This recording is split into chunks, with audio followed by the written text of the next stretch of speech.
Yo minasan, balik lagi ke Hanon Review. Seperti biasa gue bakal ngelis beberapa anime yang menurut gue ini anime penghancur.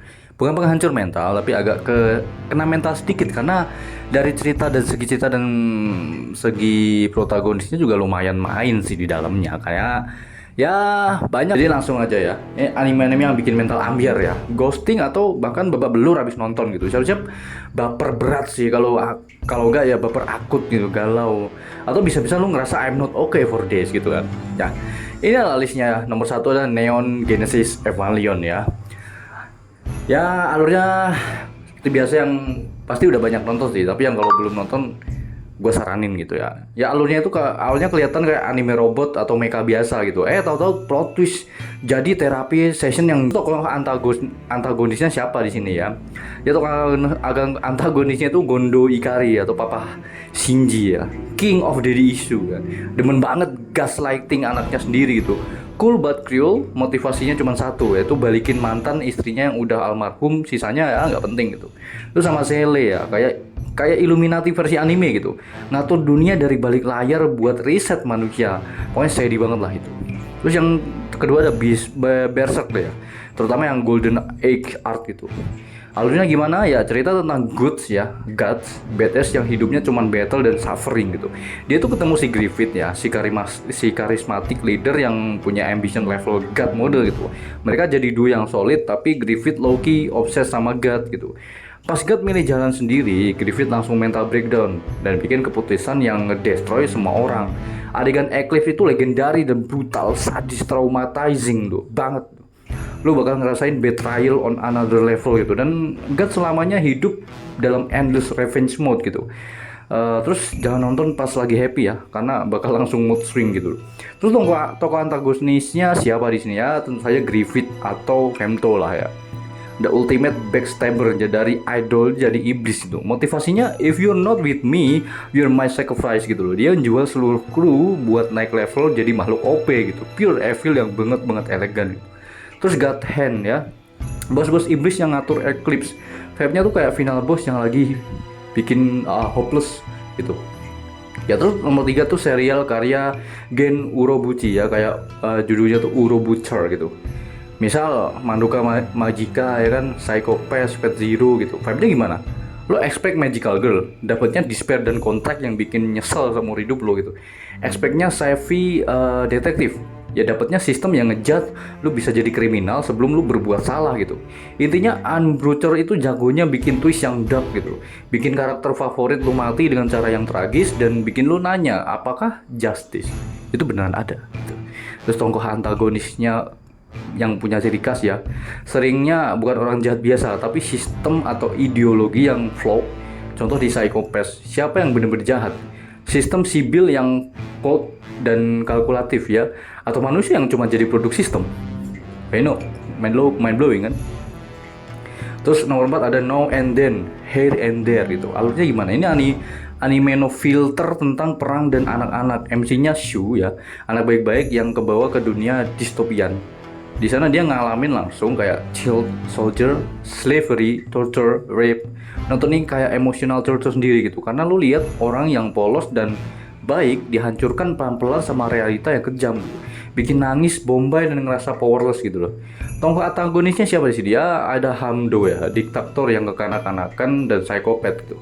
Dia bisa nangis meraung-raung terus besoknya perintah bunuh orang gitu. Bikin gemes tapi sekaligus ngeri gitu. Terus Abelia, kayak tangan kanannya yang cold blood gitu, perfect duo buat si Crazy Boss lah. Dan nomor 5 ada filman Cry Baby gitu. Alurnya gimana? Ya vibe-nya over the top lah, warna ngejreng, musik hype, tapi ceritanya heavy ya, berat ya. Akhirnya yang cengeng jadi devilman buat lawan iblis. Taunya teman sejati Nala yang dalang dari semua masalah. Plot twistnya ya Rio itu ada satan gitu. Dia cuman penasaran dan lonely, terus bikin kiamat cuman buat lihat reaksi Akira doang gitu. Endingnya apokalip banget gitu. Semua mati, dunia hancur, cuma tinggal Satan yang nyesel sendirian gitu. Bikin lu blank stare ke dinding beberapa menit gitu, habis tamat lihat ini gitu. Tokoh antagonisnya siapa di sini? Ya kayak Rio Asuka atau Satan lah ya. The OG friendzone gone wrong kalau bilang. Dia jahat karena kebodohan eksistensial dan nggak ngerti konsep cinta gitu. Bikin lu sebel tapi juga kasihan. Terus mainkan Jinrui atau umat manusia. Anime ini juga nunjukin kalau manusia bisa lebih brutal dari iblis pas lagi panik mode. Dan nomor 6 adalah Grave of the Fireflies. Alurnya gimana? Ini bukan anime ya. Ini emotional damage dalam bentuk film.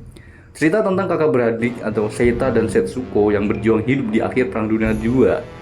Mereka kelaparan, sakit, ditinggal mati ibu, dan dicuekin sama keluarga. Lo lihat Setsuko yang lucu dan inosen pelan-pelan melamah karena gizi buruk, sampai akhirnya meninggal. Hancur lebur air mata gak berhenti. Ini film yang bikin lo sadar betapa kejamnya perang dan betapa berharganya sebungkus nasi. Nah, tokoh antagonisnya di sini aja justru perang lah, the real villain ya. Nggak ada yang menang, cuman yang ada yang selamat atau enggak doang. Terus situasi sih, bukan orang per orang, tapi keadaan yang bikin manusia jadi selfish demi survive. Jadi kesimpulan buat lo ya, yang mau nonton anime-anime di atas tuh bukan buat hiburan pas lagi pengen healing. Ini lebih ke experience yang bikin lo mikir, ngerasa, dan mungkin perlu recovery time gitu. Kalau lo lagi mentalnya fragile, mending skip dulu atau siapin mental dan comfort food gitu. Tapi justru karena dalam dan berani, anime-anime ini dianggap masterpiece sama banyak orang gitu. Ya peringatan aja, kalau habis nonton jadi kepikiran atau sedih berkepanjangan ya, coba curhat ke teman atau cari hiburan yang lebih wholesome gitu. Karena mental lu sendiri adalah prioritas lu sendiri gitu. Mengapa anime-anime ini bisa menghancurkan mental ya? Kayak tema eksistensial itu pertanyaan tentang makna hidup, kegagalan, dan isolasi itu. Realisme dan psikologis menggambarkan penyakit mental, trauma, dan keputusan yang intens banget. Ketidakpastian dan ambigu, ending yang tidak memberi resolusi nyaman, memicu kecemasan eksistensial gitu. Berkepanjangan lah ya, karena kekerasan dan psikologis, pengkhianatan, manipulasi, dan penderitaan emosional yang terus-menerus menumpuk dan bikin otak kita kebakar gitu. Itu simbolisme yang gelap gitu, penggunaan alegori ya, kata-kata yang mengganggu untuk menggambarkan kondisi manusia. Lalu peringatan dan sarannya ya, kayak anime di atas itu kayak fiksi ya, yang bukan hiburan kayak tadi ya. Yang disarankan untuk memeriksa trigger warning kalau punya riwayat kecemasan, depresi, atau trauma itu. Terus banyak dari anime ini justru dihargai karena kedalaman tema dan kemampuannya menggugah pikiran. Tapi konsumsinya bener-bener harus dengan kesiapan mental. Kalau lu ngerasa terganggu setelah nonton, kasih jeda, bicarakan dengan orang terdekat atau cari dukungan profesional lah kalau diperlukan itu. Ya ingat-ingat aja lah ya, reaksi setiap orang tuh beda. Yang bagi sebagian orang itu karya seni mendalam dan bagus, tapi yang lainnya bisa menjadi pemicu stres kalau orang lain menganggapnya itu. Selalu utamakan kesejahteraan mental saat memilih konten tontonan, oke? See you next time.